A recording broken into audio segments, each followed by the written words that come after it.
வணக்கம். திசைகளின் 5 மணி செய்திகள்.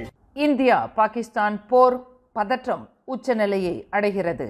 நெருக்கடியை சமாளிக்க பாதுகாப்பு ஆலோசகரை நியமித்தது பாகிஸ்தான். இந்தியா பாகிஸ்தான் இடையே எந்த நேரத்திலும் போர் வெடிக்கலாம் என்று அஞ்சப்படும் நிலையில் போர் பதற்றம் உச்சநிலையை அடைந்துள்ளது. இந்தியாவின் தாக்குதலை சமாளிப்பதற்கு பாகிஸ்தானின் உளவு பிரிவான ISIயின் தலைவர் லெப்டினன்ட் ஜெனரல் முகமது அசிம் மாலிக்கை தேசிய பாதுகாப்பு ஆலோசகராக அந்நாடு நியமித்துள்ளது. 24 மணி நேரம் முதல் 38 மணி நேரம் வரை போர் மூளும் அபாயம் இருப்பதாக நேற்று நேரம் கணிக்கப்பட்ட நிலையில் தனது எல்லைப் பகுதியில் இராணுவ கவச வாகனங்களையும் இராணுவ தளவாடங்களையும் இந்தியா குவித்து வருகிறது.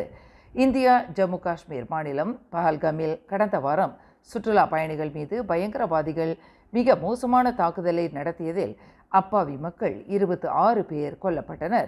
இதற்கு பதிலடி கொடுக்க வேண்டும் என்று பல்வேறு தரப்பினரும் கோரிக்கை விடுத்து வரும் நிலையில் இந்தியா தனது இராணுவ வீரர்கள், போர் விமானங்கள், போர் கப்பல்கள் தயார் நிலையில் நிறுத்தியுள்ளது. காஷ்மீர் தாக்குதலில் ஈடுபட்ட தீவிரவாதிகளுக்கு பாகிஸ்தான் ஆதரவளித்திருக்கலாம் என சந்தேகிக்கப்படுகிறது. பாகிஸ்தான் மீது இந்தியா எந்த நேரத்திலும் தாக்குதல் தொடுக்கும் என பாகிஸ்தான் அமைச்சர்கள் பதறி வருகின்றனர். இந்த முறை தாக்குதல் உறுதி என்று இந்திய பிரதமர் நரேந்திர மோடி அறிவித்ததை தொடர்ந்து தாக்குதலை சமாளிக்க பாகிஸ்தானும் தனது இராணுவ தளவாடங்களை குவித்து வருகிறது. இந்நிலையில் போர் தொடர்பில் வியூகம் நிறைந்தவர் என்று கருதப்படும் பாகிஸ்தானின் உளவு பிரிவான ISIயின் தலைவர் லெப்டினன்ட் ஜெனரல் முகமது அசிம் மாலிக் தேசிய பாதுகாப்பு ஆலோசகராக நியமிக்கப்பட்டுள்ளதாக அந்நாடு அதிகாரப்பூர்வமாக அறிவித்துள்ளது. பொருளாதார அமைச்சரும் PKR கட்சியின் துணைத் தலைவருமான ரஃபீசி ராம்லி தற்போது விடுமுறையில் இருந்து வருவது குறித்து கேள்வி கேட்கும் தரப்பினரை பிரதமர் டத்தோஸ்ரீ அன்வர் இப்ராஹிம் இன்று சாடினார். ரஃபீசி ராம்லி விடுமுறை எடுக்கக்கூடாதா என்று டத்தோஸ்ரீ அன்வர் கேள்வி எழுப்பினார். கடந்த வாரம் நடைபெற்ற அமைச்சரவைக் கூட்டத்தில் ரஃபீசி ராம்லி கலந்து கொள்ளாதது மற்றும் அமைச்சில் காணப்படாதது குறித்து பல்வேறு தரப்பினர் கேள்வி கேட்டு வருவது தொடர்பில் மௌனம் சாதித்து வந்த பிரதமர் டத்தோஸ்ரீ அன்வர் அதற்கான பதிலை தந்தார். இன்று குவாலலங்காட் சௌஜானா புத்ராவில் உள்ள பள்ளிவாசலில் வெள்ளிக்கிழமை தொழுகையில் கலந்து கொண்ட பின்னர் செய்தியாளர்களிடம் பேசுகையில் PKR தலைவருமான டத்தோஸ்ரீ அன்வர் மேற்கண்டவாறு கூறினார். தனியார் கிளினிக்குகள் மற்றும் மருத்துவமனைகள் மருந்து பொருட்களின் விலை கட்டாயம் காட்சிக்கு வைக்க வேண்டும் என்ற நிபந்தனை நேற்று மே 1ஆம் தேதி முதல் அமலுக்கு வந்துள்ளது. இந்நிலையில் மருந்து பொருட்களின் விலை பட்டியலை காட்சிக்கு வைக்க தவறும் கிளினிக்குகள் மற்றும் மருத்துவமனைகளுக்கு முதல் 3 மாத காலத்திற்கு சம்மன் வழங்கப்படாது என்று சுகாதார அமைச்சின் துணை தலைமை இயக்குனர் டாக்டர் அஸ்வானா ராம்லி தெரிவித்தார். இந்த 3 மாத காலத்தில் மருந்து பொருட்களின் விலைப்பட்டியலை காட்சிக்கு வைக்க வேண்டிய அவசியம் குறித்து கிளினிக்குகளுக்கு அறிவுறுத்தப்பட்டு வரும் என்று டாக்டர் அஸ்வானா ராம்லி குறிப்பிட்டார்.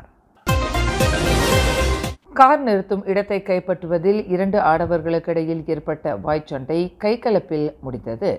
2 ஆடவர்கள் ஒருவரை ஒருவர் குத்திக்கொண்ட காணொளி சமூக வலைதளங்களில் வைரலானது. இச்சம்பவம் ஜோஹர் இஸ்கண்டாபுத்ரி தமன் இண்டாவில் நேற்று நிகழ்ந்தது. 21 வயது ஆடவருக்கும் ஒரு சிங்கப்பூர் பிரஜையான 49 வயதுடைய நபருக்கும் இடையில் கைகலப்பு ஏற்பட்டதாக இஸ்கண்டாபுத்ரி மாவட்ட போலீஸ் தலைவர் குமரேசன் தெரிவித்தார். இச்சம்பவம் குறித்து போலீசார் புலன் விசாரணை செய்து வரும் வேளையில் இதுகுறித்து ஆருடம் கூற வேண்டாம் என்று பொதுமக்களுக்கு குமரேசன் வலியுறுத்தியுள்ளார்.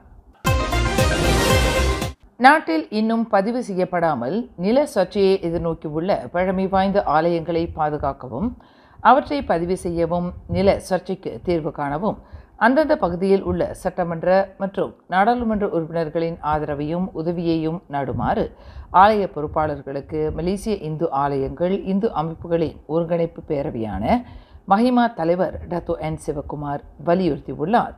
அரசாங்க சார்பற்ற NGO தலைவர்களின் அதிகார வரம்பிற்கு அப்பாற்பட்டுள்ள ஆலய நில விவகாரங்களை தீர்க்கக்கூடிய அதிகாரம் சட்டமன்ற நாடாளுமன்ற உறுப்பினர்களுக்கு உள்ளது என்று டத்தோ சிவகுமார் சுட்டிக்காட்டினார். தேசிய நிலச்சட்டம் 1965ஆம் ஆண்டு அமலுக்கு வந்த போதிலும் பல ஆலயங்கள் அதற்கு முன்னதாகவே கட்டப்பட்டுள்ளன. மேம்பாட்டு அலையில் பல தோட்டங்கள் அகற்றப்பட்டு வந்த போதிலும் தங்களின் காவல் தெய்வமாக தோட்ட மக்களுக்கு காத்து நின்ற பல ஆலயங்கள் இன்னமும் அவ்விடத்தில் உள்ளன.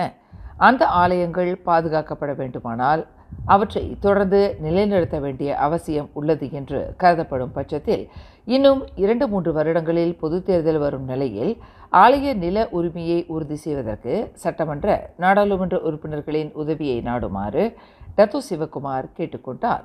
தலைவர்களை குறை கூறுவதை விடுத்து சட்டமன்ற நாடாளுமன்ற உறுப்பினர்களின் உதவியை நாடினால் ஆலய நில சர்ச்சைக்கு தீர்வு காண முடியும் என்று டத்தோ சிவக்குமார் நம்பிக்கை தெரிவித்தார்.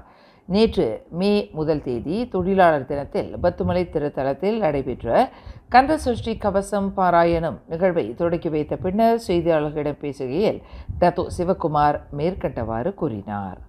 எங்களால குரல் தான் கொடுக்க முடியும். அப்படி அந்த காரியத்தை செஞ்சு முடிக்கிறது அந்தந்த ஓட்டு போட்டுமே அவங்க கையில் தான் இருக்கு. அவங்கள போய் பிடிங்க. கோயிலுக்காரங்க எல்லாத்துக்கும் ஒண்ணு சொல்ல ஆசைப்படுறோம்.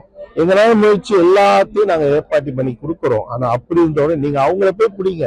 இப்ப இருந்து பிடிங்க. ஏன்னா இன்னும் 2 வருஷ காலகட்டத்துல எத்தனை இன்னும் 3 வருஷ காலகட்டத்துல தேர்தல் வரப்போகுது. இதுதான் நல்ல நேரம். செஞ்சு கொடுங்க எங்களுக்கு. இல்லையா உங்களுக்கு திருப்பி நாங்க செஞ்சு விட்டுருவோம்னு சொல்லுங்க. அதை விட்டுட்டு உட்காந்து தலைவர்களா வேலை செய்யல சொல்லிட்டு இருந்தா மைக்கிலே சொல்லிட்டு போன்லயே சொல்லிட்டு எதுவும் நடக்க போறது இல்லைங்க. நம்மளால முடிஞ்சு நம்ம செஞ்சுதான் ஆகணும். யார் யாருக்கு மக்கள் வாக்களித்தார்களோ அந்தந்த தொகுதி சட்டமன்ற நாடாளுமன்ற உறுப்பினர்களின் உதவியை நாடி கோவிலுக்கு நிலப்பட்டாவை வாங்கி கொடுங்கள் என்று கேட்க வேண்டும். இதுதான் நல்ல சந்தர்ப்பம் என்று டத்தோ சிவக்குமார் வலியுறுத்தினார்.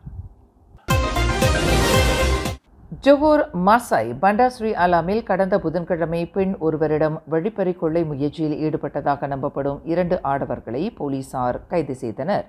மோட்டார் சைக்கிளில் வந்த 2 ஆடவர்கள் பெண்ணின் கைப்பையை பறிக்க முயற்சி செய்த காட்சியை கொண்ட 1 நிமிட காணொளி சமூக வலைதளத்தில் வைரலானது. அதனை அடிப்படையாக கொண்டு அந்த 2 கொள்ளையர்களும் அடையாளம் காணப்பட்டு கைது செய்யப்பட்டதாக ஸ்ரீ அலாம் மாவட்ட போலீஸ் தலைவர் ACP முகமது சுஹைமி ஈஷா தெரிவித்தார்.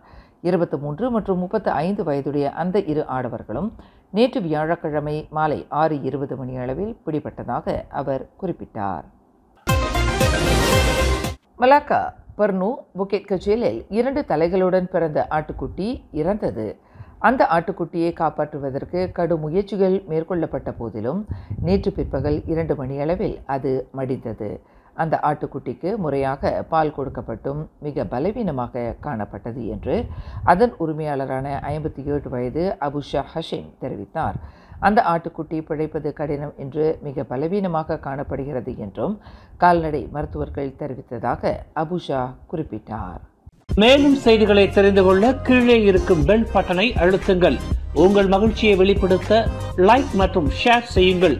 தொடர்ந்து திசைகளோடு இணைந்திருக்க சப்ஸ்கிரைப் செய்யுங்கள்.